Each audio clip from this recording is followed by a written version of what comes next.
نحمده ونصلي على رسوله الكريم اما بعد فاعوذ بالله من الشيطان الرجيم بسم الله الرحمن الرحيم اذ انتم بالعدوة الدنيا وهم بالعدوة القصوى والركب اسفل منكم ولو تواعدتم لاختلفتم في الميعاد ولكن ليقضي الله امرا كان مفعولا صدق اللہ العظیم۔ آج ہم سورۃ الانفال 10واں پارہ آیت نمبر 41 تا 42 کا ترجمہ اور اس کا مختصر سا تشریح پڑھیں گے۔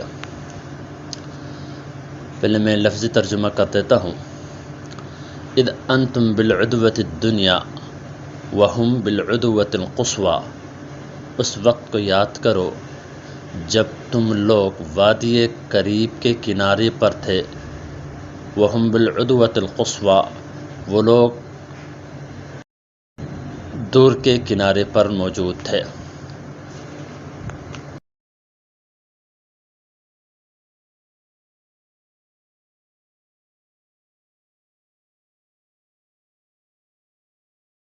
تواعدتم لاختلفتم فی المیعاد، اگر لڑائی سے پہلے آپس میں وقت طے کرتے، لاختلفتم فی المیعاد، البتہ تمہارے درمیان اختلاف ضرور ہو جاتا۔ ولیکن لیقضی اللہ امرا کان مفعولا، وقت طے کیے بغیر لڑائی لڑی گئی، یہ واقعہ اس لیے ہوا ولیکن لیقضی اللہ امرا کان مفعولا، جو کام ہو کر رہنا ہے اللہ اسے کر ہی دیتا ہے۔ لیہلک من ہلک عن بینۃ ویحیی من حی عن بینہ، تاکہ ہلاک ہونے والے ہلاک ہو جائے اللہ تعالیٰ کے واضح دلائل آنے کے بعد، ویحیی من حی عن بینہ، جو زندہ رہنا چاہتے ہیں وہ زندہ رہے اللہ تعالیٰ کے واضح دلائل آنے کے بعد۔ وَإِنَّ اللَّهَ لَسَمِيعٌ عَلِيمٌ، البتہ اللہ تعالیٰ سننے والا اور جاننے والا ہے۔ اس کا لفظی ترجمہ آپ حضرات کے سامنے میں نے کر دیا ہے۔ تو یہاں پر فرمایا اذ انتم بالعدوۃ القصویٰ، اذ انتم بالعدوۃ الدنیا، تو عدوۃ الدنیا سے مراد یعنی وہ جگہ جو مدینہ منورہ کے قریب تر ہے، اور عدوۃ القصویٰ سے مراد وہ مقام، وہ جگہ، وہ کنارہ جو مدینہ منورہ سے قدرے دور ہے۔ اصل میں اس آیت میں اللہ تبارک و تعالی جو لڑائی لڑی گئی بدر کے مقام پر، وہ اس کا طریقہ کار اللہ تعالی یہاں پر بتلایا جا رہا ہے۔ تو فرمایا جب تم لوگ وادی قریب کے اس مقام پر تھے جو مدینہ منور کے قریب ہے، وہ لوگ یعنی مشرکین مکہ اس مقام پر موجود تھے جو مدینے سے قدرے دور ہے، اور یہ جہاں مسلمان موجود تھے، اسلامی لشکر نے پلاؤ ڈالا تھا، وہ زمین قدرے اوپر بھی موجود تھے اور ریتیلی زمین تھی، جس کی وجہ سے سواری اور گھوڑے اور اونٹوں کے لیے بھی چلنا قدرے دشوار تھی، اور وہ علاقہ جہاں پر کفار نے پلاؤ ڈالا تھا وہ سخت زمین تھی، مٹی والا زمین تھی، اور اس لیے اور نشیبی علاقہ، اور وہاں پر پانی بھی موجود تھے، تو اس لیے انہوں نے اچھے جگہ کو انہوں نے قبضہ کیا تھا پہلے۔ لیکن اللہ تعالیٰ نے مسلمانوں کی مدد کی، جس طرح آپ نے پچھلے سورہ انفال کے ابتدائی رکوع میں آپ نے سن چکا ہے، اذ یغشیکم النعاس کے اندر میں بتلایا تھا کہ اللہ تعالیٰ نے رات کو بارش کی، جس کی وجہ سے جہاں پر مسلمان موجود تھے وہ زمین جو سخت ہو گئی اور چلنا بھی جو ہے آسان ہو گیا، اور مسلمانوں نے اپنے لیے پانی کا بھی انتظام کیا، اور جس جگہ پر کفار نے قبضہ کیا تھا وہ نشیبی علاقہ تھے، وہ کچڑ ہی کچڑ ہو گیا، اب ان کے پیدل چلنا بھی دشوار ہوا۔ خیر یہ بات آپ پہلے تفصیل سے سن چکے ہیں۔ آگے فرمایا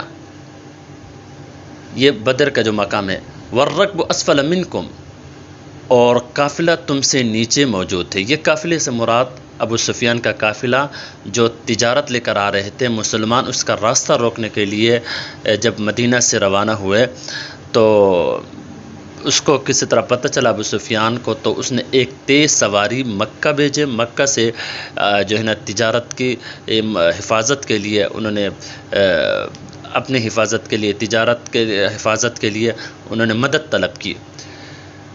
تو اس لیے والرکب اسفل منکم، اور وہ قافلہ جو تم سے نیچے موجود تھی۔ تو اب یہ کیا ہے، ابو سفیان یہ تھوڑا سا نیچے نشیبی علاقہ یعنی ساحل سمندر کے قریب سے ہوتا ہوا مکہ کی طرف روانہ ہوئے اور وہاں پر پہنچ گئے مکہ۔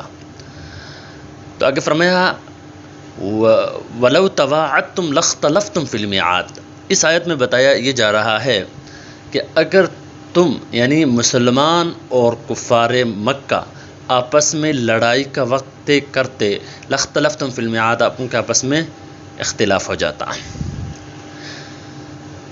یعنی اگر لڑائی سے پہلے یہ آپس میں جگہ کا وقت کا آپس میں طے کر لیتے تو یقیناً اختلاف ہو جاتا۔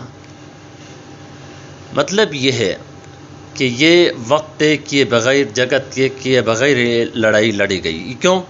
ایک تو اس لیے کہ اللہ تبارک و تعالیٰ نبی علیہ الصلاۃ والسلام کی حقانیت کو واضح کرنا چاہتے تھے۔ دوسرے یہ کہ اختلاف اس طرح ہو جاتا کہ مسلمان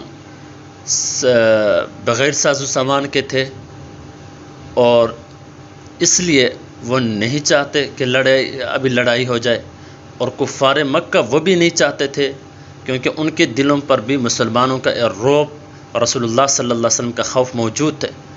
وہ بھی اندر اندر ہی نہیں چاہ رہے تھے کہ لڑائی ہو جائے۔ لیکن اب یہ کہ اچانک یہ لڑائی لڑی گئی دل نہ چاہتے ہوئے۔ کیوں؟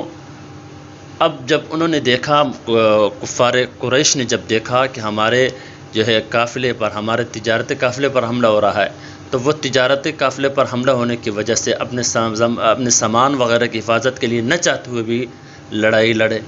تو اب جب لڑائی لڑنے کے لیے آئے تو مسلمان بھی نہ چاہتے ہوئے، دل نہ چاہتے ہوئے بھی اپنے دفاع کے لیے لڑنا پڑا۔ تو اس لیے کہ اللہ تبارک و تعالی حق اور باطل کو واضح کرنا چاہتے تھے تاکہ ایک مرتبہ فیصلہ کن معرکہ ہو جائے، حق حق، باطل باطل لوگوں کے سامنے واضح ہو جائے۔ اس لیے یہاں پہ فرمایا لِيَهْلِكَ مَنْ هَلَكَ عَنْ بَيِّنَةٍ وَلَكِنْ لِيَقْضِيَ اللَّهُ أَمْرًا كَانَ مَفْعُولًا، جو کام ہو کر رہنا ہے اللہ تعالیٰ اسے کر ہی دیتے ہیں تاکہ فیصلہ ہو جائے، واضح ہو جائے، نبی علیہ الصلاۃ والسلام کی حقانیت لوگوں کے سامنے واضح ہو جائے۔ اگر فرمایا لِيَهْلِكَ مَنْ هَلَكَ عَنْ بَيِّنَةٍ وَيَحْيَىٰ مَنْ حَيَّ عَنْ بَيِّنَةٍ، جو ہلاک ہونا چاہتے، واضح دلائل آنے کے بعد بھی اگر کفر کا راستہ اختیار کرنا چاہتے ہیں سو کرے، ولا من حی عن بینۃ ویحییٰ من حی عن بینہ، جو اسلام لا کر عزت والا زندگی جینا چاہتے وہ عزت والا زندگی جیے اسلام لا کر۔ وَإِنَّ اللَّهَ، یعنی واضح دلائل دونوں ہیں، کفر بھی آپ کے متعلق بھی واضح دلائل ہے اور اس کے متعلق بھی آپ کے سامنے دونوں راستے موجود ہیں۔ اب آپ جس راستے کو اختیار کرنا چاہے اور ہلاکت والا، بربادی والا راستہ اختیار کر کے یعنی کفر اختیار کر کے آپ جو ہے مرنا چاہتے تو کفر اختیار کرے، اگر آپ جو ہے اسلام لا کر عزت والا زندگی جو ہے گزارنا چاہتے ہو تو وہ بھی آپ کے سامنے ہے۔ وَإِنَّ اللَّهَ لَسَمِيعٌ عَلِيمٌ، اللہ تعالیٰ سمجھ نصیب فرمائے۔